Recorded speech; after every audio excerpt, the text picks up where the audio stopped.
dursa carraa kanaan alaachuu keessaniif guddaan isin galateeffadha. Maqaan koo Kennaa Horaan jedhama. Kennaa Horaan jedhama. Carraa kanaan alaachuu keessaniif guddaa galatooma. Sirba koomeedii takkaalinyiin jalqaba. Maali badiin koo kaniin balleesse oduu hadaawaa eessa dhageesse summii jaalalaa nutti facaase haamataa dhufee gargaar nu baase kanaaf hin boohee mimmaan lolaase kanaaf hin boohee mimmaan lolaase kanaaf hin boohee mimmaan lolaase. Walirraa dambaanu waada qabnaa silaa akkamittiin cabee riqichi jaalalaa kiyya mileen buutee jiruun golgoloo'ee of biraa sidamnaan guyyaan dukkanaa'ee yoo nyaadheen gaabbadhu humtu naatti hin tolu. Kolfa kee baraadhee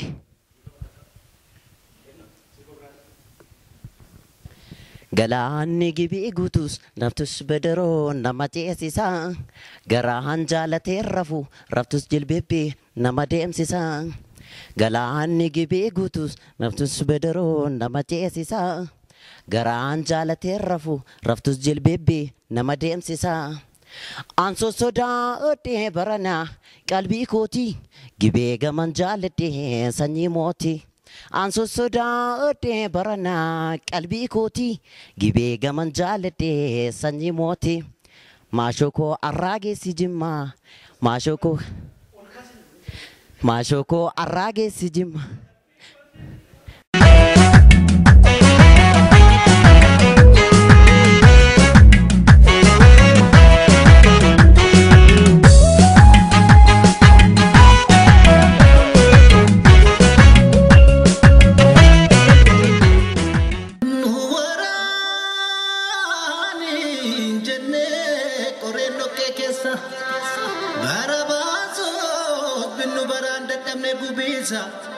Jedha dura banko yoo xiqqin aadatu tuttu kan jaalatu naanis kan na dhibe kan waliin nu dhibe meettuma fallatu meenatti maatti maaf naan jettu.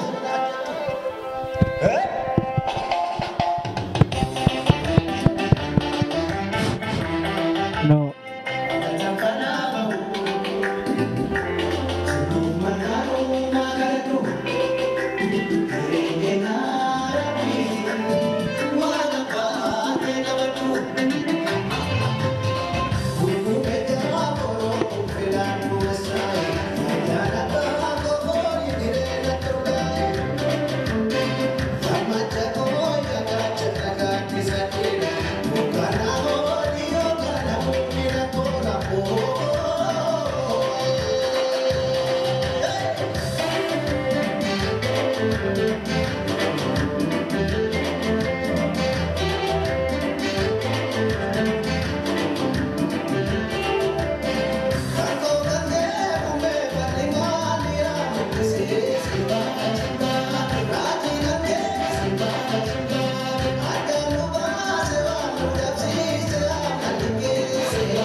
Kenna bagana gaan ufte adeebite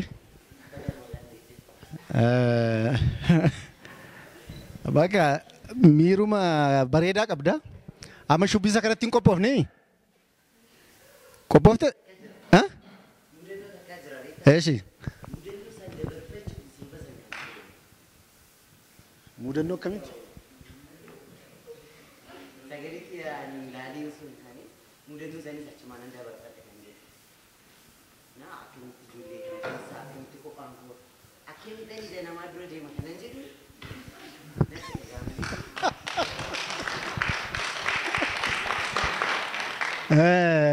Baay'ee bareedaadha akka gootu.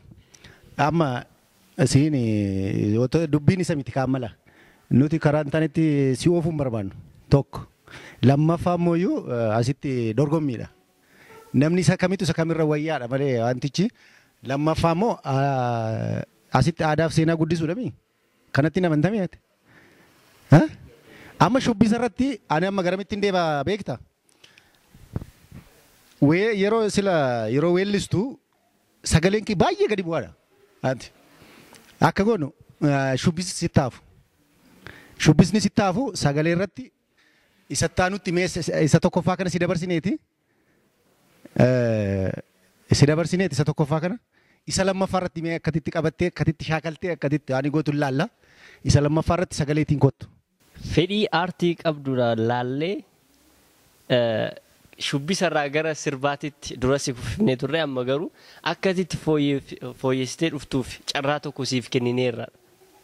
Kana siin jechuu jira. Inni biraa immoo gaafiin siif qabu otoo shubbistu puulii taphataa turte.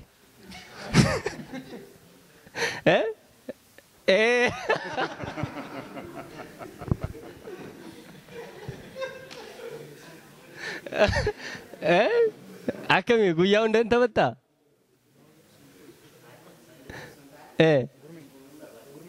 Okay, maasinqoo gochuu barbaadde. Garuu haalli isaa puuliidha. Inni taphatta garuu.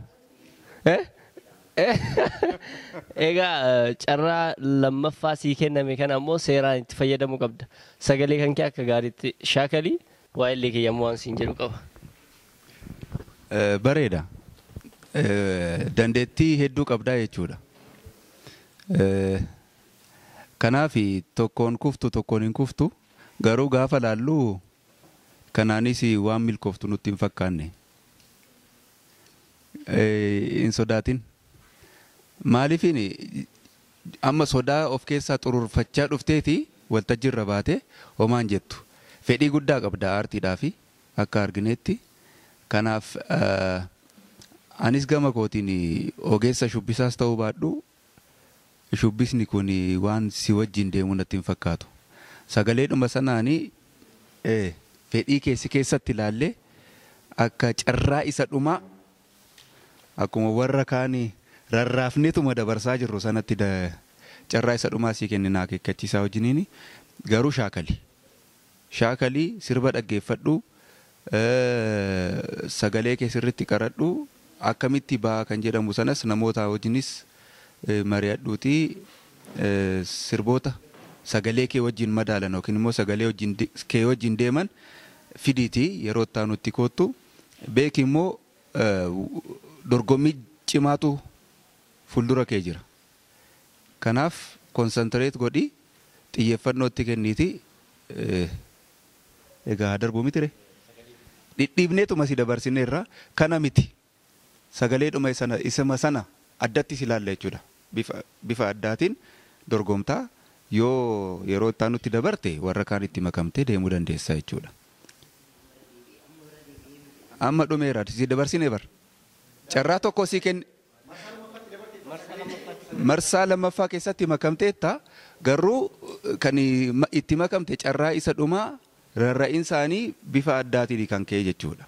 Akka warra kaanitti ofii tilmaamteen dhufini sirriitti shaakaliin sirraa barbaadama. Cimtee dhufuun sirraa barbaadama. Isaan caaltee dhufuun sirraa barbaadama jechuudha. Dorgommii cimaadha. Kanaanis dabartu bar kanaanis darbi jenneetuma dhidhiibnee si dabarsinu warra dubartoota duratti san akkatti morma of keessaa luqqisan argiteemi. Isaanii wajjin dorgomuuf deemta. Kanaafuu hin ta'u fedhii keessa keetii ilaalleeti kan kana siif goone. Egaa mararfannaa nama aadaadhuma keenya guddisuma keenya ta'eeti akkuma Oromootti ilaalleeti malee silaa akka biraatti oduu ta'e hin ta'u. Kanaaf galatoomi. Elaa kenna akka gootu ammati fedhii qabdurraatii kaanee jechuudha. Fedhii qabdurraa kaanee. Asitti miti ammasitti waan namni hundi fedhiin qaba namni baay'een. Atama fedhii ma qabda malee waa tokko shaakalteen dhufne shubbisa kana shaakalteen dhufneeti. Waan masi keessa jiru akkasumas sirbite mana. Ati asitti amma sirba waan irratti dasaalee irratti amma sirbame irratti rukuttaa isaan eegduu haala tokko tokko ati aktii agarsiisaa turte malee shubbisa hin shubbisne. Shubbisaatiin si dabarsuus hin barbaadu sin deemsisus. Jechuun yookiin shaakala guddaa si gaafata hambira. Deemtee shaakaluu si gaafata. Mee sagalee akka gootu sirriitti shaakali akkasumatti dhufuu miti amma dubbiin ala addana waan baay'ee jira nama baay'ee jira ilaalaa turte mii ofuma keeyyuu nama baay'ee jira waan ta'eef sagaleetiin shaakalii kottu marsaa sattaanutti dabarteetta.